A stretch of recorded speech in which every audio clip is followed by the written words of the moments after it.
Everybody ready? Good morning, everyone. My name is Nick Brown, the Washington State Attorney General. I'm pleased to be joined this morning by a host of people from the Attorney General's office, most particularly our Civil Rights Division. Also want to recognize members that are with us today from the ACLU, Washington Bus, and One America. This morning, the state of Washington, along with Oregon, Arizona, and Illinois, filed suit in the Western District of Washington against the President of the United States for his unconstitutional, un-American, and cruel action in his attempt to redefine what it means to be an American. The President's executive order claiming to end birthright citizenship in the United States is plainly and obviously illegal. Washington State will not abide by such harmful and unjust action. At its heart, our case is about the meaning and value of American citizenship. On Monday, one man, the President, said that the citizenship of millions of Americans born to immigrants in this country means less. That the children of immigrants born into citizenship don't have as much value in this country as others. He is wrong. We all recognize that the President began his political career in large part by inciting fear and hatred against immigrant communities. Now he wants to redefine American citizenship altogether. But he cannot. One man cannot simply erase what the meaning of the Constitution is, not even the President. Birthright citizenship has been the law in this country for over 150 years. It is in the Constitution for a reason. It was born of the Civil War, when our nation had a population of formerly enslaved people who were in effect stateless. Birthright citizenship was affirmed by the Supreme Court to apply to the children of non-citizens during the time of the Chinese Exclusion Act. Birthright citizenship makes clear that citizenship cannot be conditions on one's race, ethnicity, or where their parents came from. What's not in the Constitution is anything saying the President has the authority to decide who is granted citizenship. Generations of policymakers and lawmakers in this country, from the Supreme Court to Congress, and until now the executive branch, have upheld this right throughout our history. Here's what the impact of this order would have. The President's executive order would deny citizenship to 150,000 newborn children each year in the United States. That's thousands of people born here in Washington who would be denied the key to full participation and opportunity in American society. It would render them undocumented at birth. It could even render them the citizens of no country at all. That's why we filed suit today and are challenging the President's unconstitutional actions. The claims in our complaint are straightforward. There are two of them. First, that the President's order violates the citizenship clause of the 14th Amendment of the Constitution. And second, that it separately violates a provision of federal immigration law from 1940. In addition to our complaint, we are filing an emergency motion within the next 24 hours that will seek to block any federal agency from relying on the order to deny citizenship to babies born in our state. We will ask the court to intervene before the order even goes into effect. I was sworn into office 6 days ago, and I swore an oath to defend the Constitution of the United States of America and the Constitution and laws of the state of Washington. This case is in furtherance of that oath. It is our obligation to protect Washingtonians from unjust actions, no matter where they arise.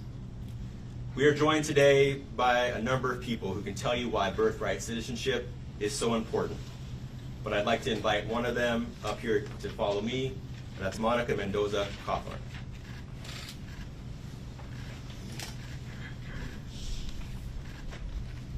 Thank you, Attorney General.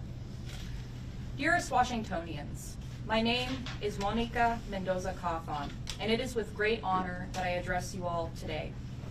I want to give special thanks to Attorney General Brown for this invitation, and I wanted to give a special shout out to One America, the leading immigrant rights organization here in Washington State, who I volunteered with since 2013.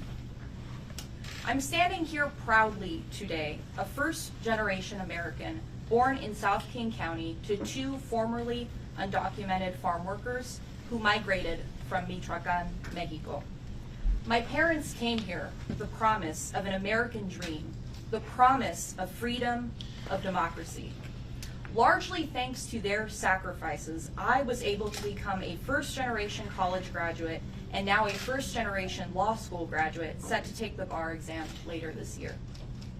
Unfortunately, we are in a dark time in our national government where the dreams of my parents are threatened to be taken away for so many people in the future.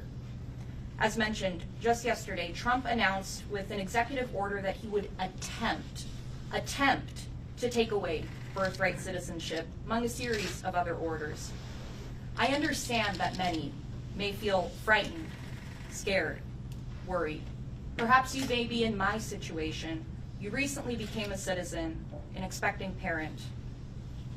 Please know that here in Washington, our leaders will do everything they can to ensure that every immigrant is safe, that attempted orders like these are simply attempts.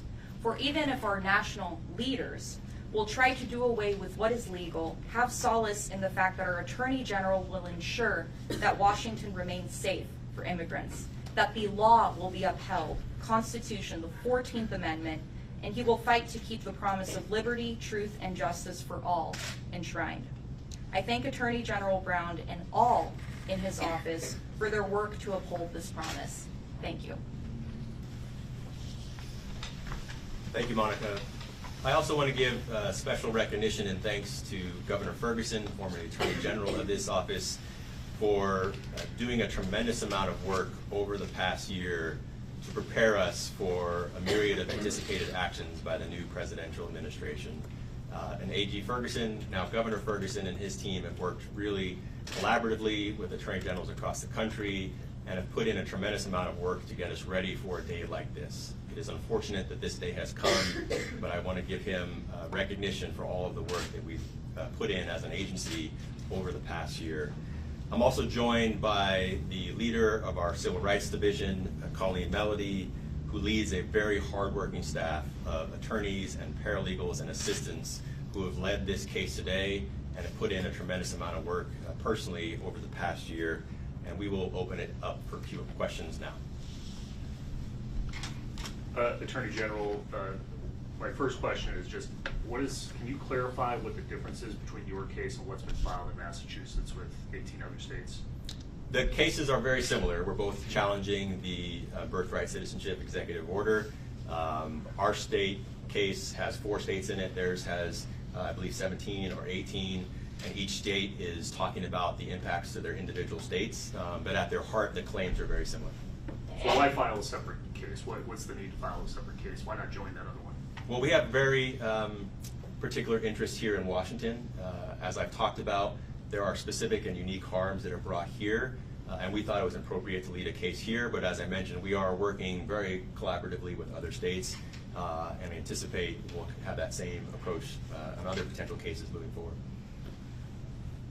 Actually, I've got 4 questions. I'll give you one, Joe. What are the specific and unique harms to Washington? Well, there are 2 principally. One, let's focus on the people.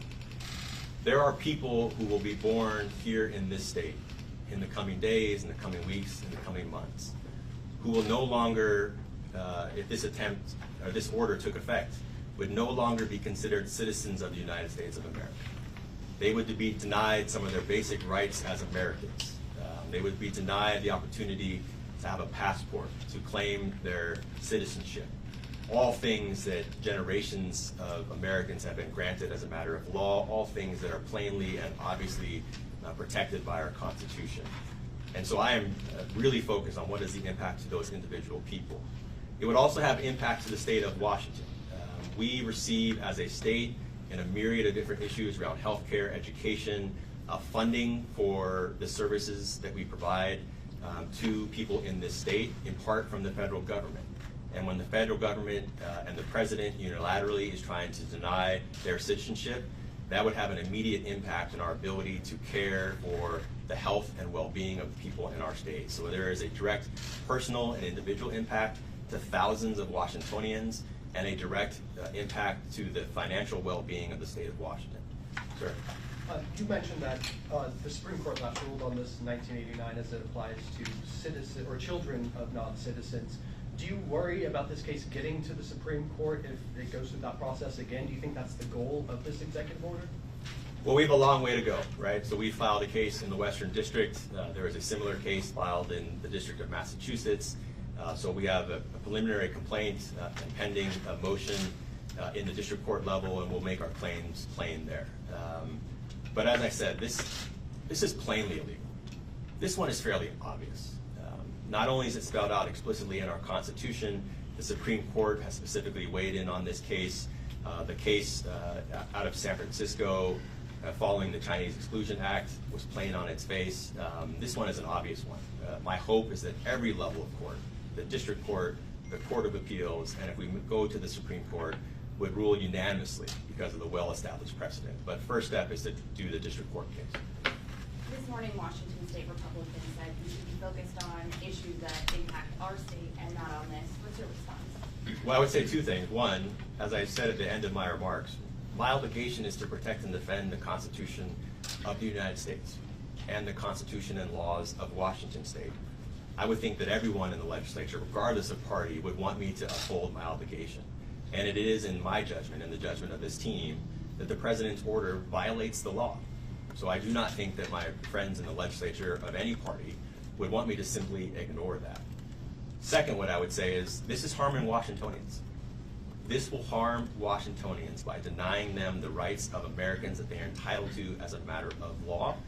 And it would harm the state of Washington, citizens included, by putting a tremendous new financial burden on us, on the taxpayers here in Washington, to fund all these vital services that the federal government now helps provide. So I would say that this action does exactly that, to protect Washingtonians and defend our Constitution, and I'm sure they would want me to do that. There was a recent poll that says 51% of Washingtonians believe that we should be adhering to the Trump administration's policies. Kind of a twofold question here. What do you say to those folks? I mean, it's 51%. 40% of others say we should resist, with a 9% saying they have no opinion.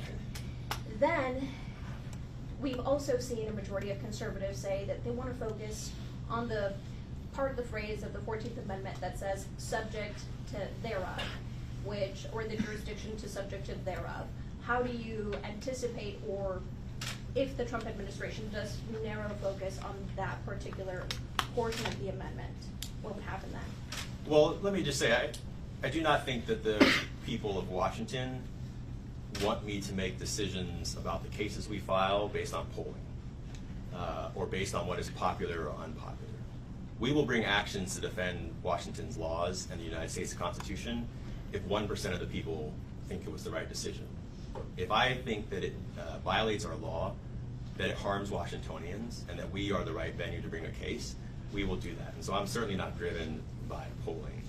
A second, certainly I've read the president's executive order. It is, in my view, a rather fringe theory that this clause changes decades and generations of legal precedent upheld by our Supreme Court. So I think it is a very fringe theory that has developed in recent time, but I feel quite confident in the strength of our complaint, that the court will agree with us and with our partners in other states and advocacy groups that are bringing their own cases. Could you tell us a little bit more about why you're confident that this is a good case to bring in the Western District of Washington as opposed to one of the other districts of the states that joined you on this complaint? And also, how you see your future interactions with the Trump administration, as we discussed before, where you could work together, how this changes that if it indeed does. Well, as I said, we believe there are direct impacts here in Washington from the president's executive order around birthright citizenship. That is why we decided to bring a case here. We are partnering with a handful of other states that have similar impacts in their own states. And this is also a district that has heard similar challenges to Trump administration executive orders. We have a very good set of judges in our bench here in Washington. So I feel like this is the right place to be, but it's really the facts and the people that are impacted that are driving this lawsuit. Moving forward, there were a myriad of executive orders that were issued yesterday. Our team has spent a lot of time looking through those. We will continue to evaluate those. There are going to be things that President Trump and his team do that I don't like, that are plainly illegal, that follow precedent, that are done with congressional support. And it is not my goal or to challenge every single thing that comes to the Trump administration. And there might be opportunities for us to work collaboratively. But again, my obligation is to protect the people of this state and the laws of this state, and that is why we have brought this particular suit. Are there others? Sorry, John. Go ahead. I just wanted you to maybe respond to one other thing from the Washington State Republican chair. He called, Jim Walsh, he called this a craven political move, searching for a headline, and said that you're positioning yourself for a U.S. Senate run in 2028. I've been the Attorney General for 6 days. That's just ridiculous. You just talked about the financial impact to the state. This is coming at a time when your predecessor has announced he wants you to cut 6% from your budget. Can you afford this fight against the Trump administration? Well, the budget is obviously a serious matter for us and all state agencies. I do think that the state is facing a real important debate over the next few months, how to fund a state government. We as an agency will be looking for savings that we can make. We obviously don't have the same obligation to make a 6% cut like the agencies that are responsible for Governor Ferguson. But we do take that directive very seriously, that there are savings that need to be found. What I will also say is that the any legal purposes fund that has funded so much of the great work of this office over the last many years, part of that fund funds this type of case. It funds civil rights work, environmental enforcement, consumer protection, and the like. But I do think it is our obligation as an agency to work really collaboratively with the governor's office, with the legislature, to find savings where we can, but also to advocate for the impact this agency in particular has for all of Washington. Number 2, John. Okay. President Trump has issued countless executive orders yesterday. Are you anticipating in the next 2 or 3 weeks filing lawsuits against any of the other ones? My bottom line is, are we going to show up here every other day for I won't be here every other day. Look, we have a series of executive orders yesterday. There will be more that will come. This team will continue to do what it has done over the past year, is to look at those very closely and see if there are things that violate our laws and harm to Washington. As I said, there's a myriad of things that he will do that are plainly illegal. Look, I am personally offended by the pardoning of 1,500 people that stormed our Capitol, that assaulted law enforcement, and that plainly violated the law. But the president has wide pardon power. We will look at those orders closely, but I don't anticipate, for example, anything the state of Washington or other states could do to undermine that. But it is personally offensive to me. When I was U.S. Attorney, we had people dedicated from this district working with the Main Justice lawyers and staff to help support that effort. There was, I think, a few dozen Washingtonians who were charged and convicted and sentenced for their unlawful and criminal action, and they have all now been pardoned. I think that is a travesty of justice. It doesn't mean that we should sue about it. So there will be things in that category moving forward, and I think undoubtedly, just based on his own statements and comments and things that are put out during the course of the campaign, there will be other things where Washington is involved in litigation. But I do not intend nor plan on being here every other day.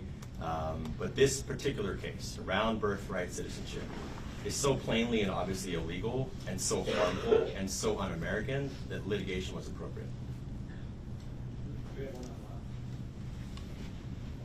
Want to do it? Okay. I'm There's some muting questions online and on the phone. So Hi, can you guys hear me all right? yes. Yes. So just to come back to that question about the other lawsuits, at this point we understand that there's been 4 separate federal lawsuits challenging this executive order by combined 22 different states and 2 cities. To the extent that filing so many different cases in different jurisdictions could actually harm the cause, I guess what are the specific unique threats that Washington State faces, and what's your response to criticism that this lawsuit could amount to just political showboating rather than an effective, unified Democratic response? Well, look, I do think there's going to be a myriad of cases brought by other states, obviously by individual interest groups, and I think in this particular executive order, we're likely to see, potentially dozens of cases. This is a matter of such seriousness that I do not worry about multiple cases being brought in multiple places. In fact, I think there are often times where it is beneficial for many courts to hear about the tremendous impact. Every state or every individual organization has the opportunity to articulate what their particular harms are. And I think that is a good thing in this case, to demonstrate to courts all across the United States the harm in those specific communities. And in this instance, at least, I do see tremendous benefit in bringing multiple cases. I'm not concerning myself about the idea that this is political grandstanding. Look, I have no interest in continuing to sue the President of the United States, whether it's Donald Trump or whoever the next president is. But it is my oath to defend the Constitution. And the vast majority of lawyers, academics who have looked at birthright citizenship know that this violates the law. They understand that the arguments that are being made by the Trump administration are fringe theories. The vast majority of scholars, including some of the most conservative jurists and lawyers in America, have repeatedly said that birthright citizenship is the law of the land and that no executive can simply undermine that foundational American principle because he doesn't like immigrants. And that is what has happened here. Do we have another one online? Josh. Yeah. Okay, unmuted.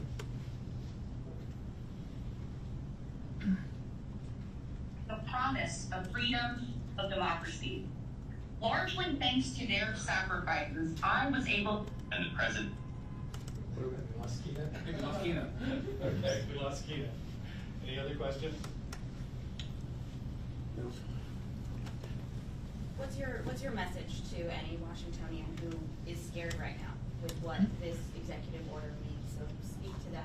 What do they need to do, and what's your message there? Well, I think that fear is well founded, and I don't want to undervalue that. All throughout the president's campaign, and indeed most of his political career, so much of his actions have been driven by pitting people against each other, by driving hatred and fear towards the unknown, towards people that are marginalized, and there will be real impacts from the president's actions.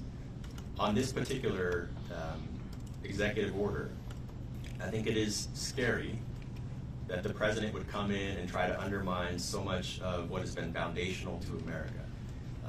And so my message to the people of Washington, both the people that are directly impacted, to their family members, and people who will have no personal impact, is that we will do everything in our power to defend the law and to protect people.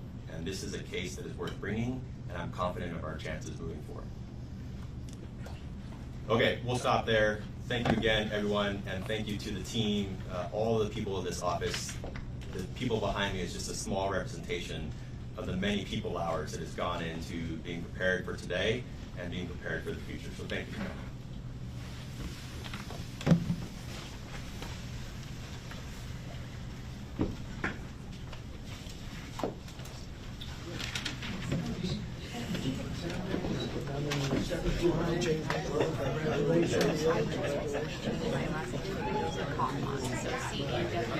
You're good. I recorded it. I don't say No, so I do not work for the attorney general. No, I do not. I was And a good lawyer, and a good lawyer. long time. but I'm sure. No, I'm not. I guess that, but I just, I'm taking part. Yeah, I'm taking part. They didn't ask any of you. So, my parents, they are originally from Mexico. They migrated to the United States. They went to college here, then came to Washington. So, I still have family with the state. I was born in the United States. I was born in South Oregon. They're from Mexico. Yes. Yeah. Yes, right. They are from Mexico. Yeah. Michoacan, Mexico. Michoacan, so M-I-C-H-O-A-C-A-N.